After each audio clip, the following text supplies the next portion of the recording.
En 1989, el Congreso de los Estados Unidos aprobó una ley que obligaba al Instituto Smithsoniano y a otros museos a devolver ciertos objetos a las tribus nativas. Esto incluía restos humanos y objetos funerarios, cualquier objeto considerado sagrado por una tribu nativa. Ese fue el inicio de muchas repatriaciones de objetos sagrados. Para 2017, mi trabajo consistía en mediar entre museos y tribus nativas.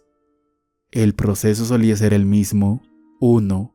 Un representante tribal llegaba al museo. 2. Le entregaba una lista de los objetos en exhibición y en el almacenamiento. 3. Si encontraba algo que debía ser repatriado, verificaba si la reclamación era legítima. 4. Si la reclamación era válida, informaba al museo y se iniciaba el proceso de devolución. Era un trabajo rutinario, pero a veces podía volverse complicado. Algunas disputas surgían cuando una tribu insistía en que un objeto era sagrado sin una base clara. Una de las reclamaciones más inusuales que vi fue la de una mujer Ojibwe llamada Sara. Había escuchado de Sara antes de conocerla. Llevaba tiempo viajando por el país visitando museos, buscando algo específico. Cuando llegó al museo, me sorprendió su petición. Estoy buscando una cuna. Le expliqué que nosotros no repatriábamos objetos utilitarios como mocasines, cestas o cunas, solo objetos sagrados o religiosos. Esta cuna es sagrada, insistió. Fue tallada por un anciano con un propósito espiritual. Sabía que el museo no cedería una cuna fácilmente, incluso si su historia era cierta. Además, no había ninguna cuna en el inventario. Aún así, Sara me pidió que la dejara buscar. Acepté. Mientras recorrimos el museo, pasamos frente a una pipa ceremonial exhibida en una vitrina de plexiglas. Sara se detuvo a mirarla. Esta es una pipa Ojibwa, dijo con tristeza. Es sagrada y no debería estar en exhibición. Le aseguré que sabía eso y que ya había iniciado el proceso para su devolución. Si quieres, puedes llevártelo hoy mismo, le dije. Sara me agradeció, pero su prioridad seguía siendo la cuna. De camino a la zona de almacenamiento, Sara me contó la historia de la cuna. Hace más de 50 años, un anciano de su tribu encontró un árbol sagrado. Agradeció a los espíritus por permitirle usarlo y, tras cortarlo, dejó una ofrenda. Luego, talló la cuna y le entregó a los abuelos de Sara como regalo para su madre recién nacida. Tuve un sueño sobre la niña, les dijo. En el sueño, los espíritus le hablaron y le dieron un mensaje. Tu hija será guardiana del tambor y su hijo será un poderoso hombre de medicina. Incluso cuando me haya ido, seguiremos con ellos.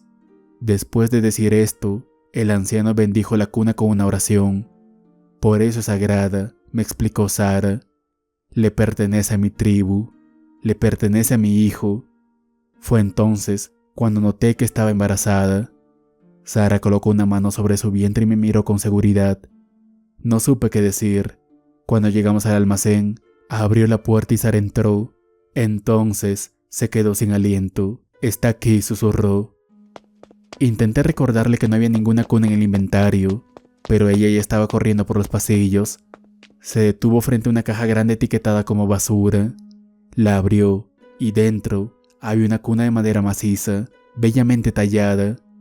Sara cayó de rodillas y, tras un largo silencio, comenzó a llorar en voz baja.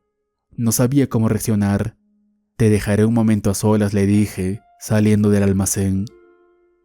De camino al vestíbulo, Pasé nuevamente por la pipa ceremonial y fue cuando noté algo extraño. La pipa estaba dentro de una vitrina cerrada.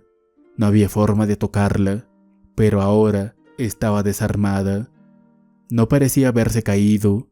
La boquilla seguía en su soporte, pero la pipa había sido removida y colocada justo enfrente, como si alguien lo hubiera desmontado con cuidado. Pregunté en la recepción. El encargado me aseguró que nadie había entrado en la exhibición.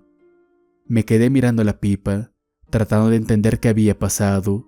Entonces, Sara se acercó. Regresaré en una semana para recoger la cuna, me dijo. Sara, la cuna no es un objeto sagrado. Lo sé, respondió, pero me dijeron que volviera en una semana. ¿Quién te lo dijo? Sara no respondió. Ese día, se llevó la pipa ceremonial. Durante la semana siguiente, revisé las grabaciones de seguridad. Quería saber si la pipa y la boquilla simplemente se habían caído, pero las imágenes no mostraban mucho. La luz reflejada en el plexiglas cubría parte del encuadre.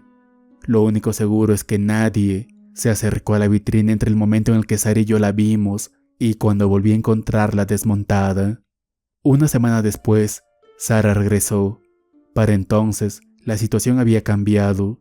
El director del museo, bajo presión, decidió entregarle la cuna. Tomó la decisión apenas una hora antes de que Sara llegara. Cuando ella apareció, le entregué la cuna.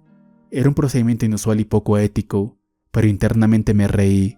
Sara había logrado recuperar un objeto que no estaba considerado sagrado. Eso nunca pasaba. No pude evitar preguntarle: «Parecías muy segura de que te llevarías la cuna. ¿Por qué?» Sara me miró con una expresión intensa. «Para ti, estas cosas son solo objetos. Los encierras en vitrinas». Sacudió la cabeza. «Pero sufren como nosotros. Tienen espíritus, igual que los vivos». Me sentí como un niño siendo regañado por su madre. Sara volvió a posar la mano sobre su vientre. «Nace nueva vida.